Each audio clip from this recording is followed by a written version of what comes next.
యెరూషలేము యొక్క క్షేమము కొరకు ప్రార్థన చేయుడి. యెరూషలేమా, నిన్ను ప్రేమించు వారందరూ వర్ధిల్లుదురు అన్నారు. చూడండి, ఇప్పుడు యెరూషలేమా అక్కడ అంటూ ఏం మాట్లాడతాడంటే, యెరూషలేము యొక్క క్షేమము కొరకు ప్రార్థన చేయండి అన్నాడు. గనక చాలామంది క్రైస్తవులైనటువంటి వాళ్ళు ఏ యెరూషలేమును తీసుకున్నారు ఇక్కడ అని ఆలోచిస్తే, పాత నిబంధనలో రాజైనటువంటి సొలొమోను రాజు గారు కట్టారే ఆ యెరూషలేమునే ఇప్పుడున్నటువంటి క్రైస్తవులు కూడా గుర్తుంచుకుంటున్నారు. కానీ ఆ యెరూషలేము ఎలాంటిది? అదే యెరూషలేములోనే కదా యేసుక్రీస్తు వారిని చంపింది. ఆ యెరూషలేములో ఉన్నటువంటి శాస్త్రులు పరిచయలే కదా యేసుక్రీస్తు వారిని అప్పగించేసింది. కానీ ఏ యెరూషలేమును గురించి మాట్లాడుతున్నాడు?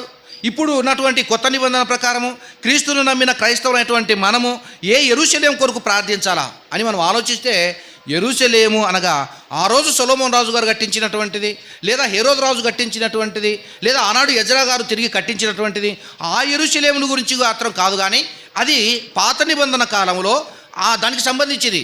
కానీ కొత్త నిబంధనకు వచ్చేసరికి క్రైస్తవులైనటువంటి మనము ఏ యెరూషలేము కోసం ప్రార్థన చేయాలా?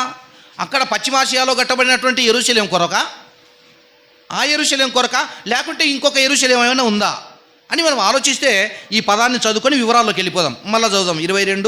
122వ అధ్యాయము 6వ వచనం. యెరూషలేము యొక్క క్షేమము కొరకు ప్రార్థన చేయండి. అంటే యెరూషలేము ఎలా ఉండాలని ప్రార్థన చేయాలి? మనం క్షేమంగా ఉండాలా.